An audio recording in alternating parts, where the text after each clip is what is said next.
Saila circle के पास हुआ गिरने से वाहन चालक परेशान है। आम आदमी पार्टी के कार्यकर्ता जिला अध्यक्ष रमेश भाई मेरे ने लगाया भ्रष्टाचार का आरोप। भ्रष्टाचार से जूझ रही जनता के बीच उठे कई सवाल। अगर कोई बड़ा हादसा हो गया तो कौन होगा जिम्मेदार। बड़ी बड़ी भौएं ऐसे लटकी हुई हैं जैसे मौत का इंतजार कर रही हो। ग्रामीण व वाहन चालकों ने उठाई गड्ढों की मरम्मत की मांग। सुरेंद्रनगर जिले के सैला तालुका में ओवरब्रिज और सड़क की पोल अक्सर खुली रहती है। ऐसे में बारिश के मौसम के बाद सैला सर्कल के पास ओवरब्रिज से नीचे गिरने वाली दो बड़ी चट्टानें वाहन चालकों को परेशान कर रही हैं, जिनमें लोहे की छड़ें दिखाई दे रही हैं। सैला की बोटाद से जोड़ने वाला ये राजमार्ग स्थित है। इसमें सामान्य वर्षा के साथ अचानक लोहे की छड़ें दिखाई देने लगती हैं।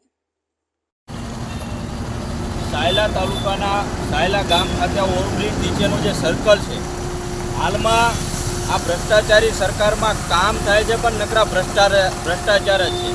હજી ઓપનિંગ માંડ થયું છે અને અહીંયા મોટું ટ્રાફિક હોય, રાહદારી આટલા બધા હોય છતાં પણ હજી તમે જોઈ શકો છો કે જે થોડો સમય થયો છે ને આવડા મોટા ગટરમાં ભૂવા પડે અને ગટરમાં ભૂવા પડવા છતાં તંત્ર જે ઊંઘતું છે, જાણે કેમ કે કોઈ મોટી ઘટના બનવાનું રાહ જોઈ રહી હોય, આમાં મોટી દુર્ઘટના બને એની રાહ જોઈ રહી હોય. સતત અહીંથી લોકોની ફરિયાદો હોય છે છતાં પણ ઊંઘતું તંત્ર અને ભ્રષ્ટાચાર સાથે મળીને ભ્રષ્ટાચાર કરે. તો જો હજી પણ આ સરકાર ઊંઘતી હોય ને આવું મોટી બીજી ઘટના બને ને જાનહાનિ થાય એની રાહ જોઈ રહી હોય એવું અમને લાગી રહ્યું.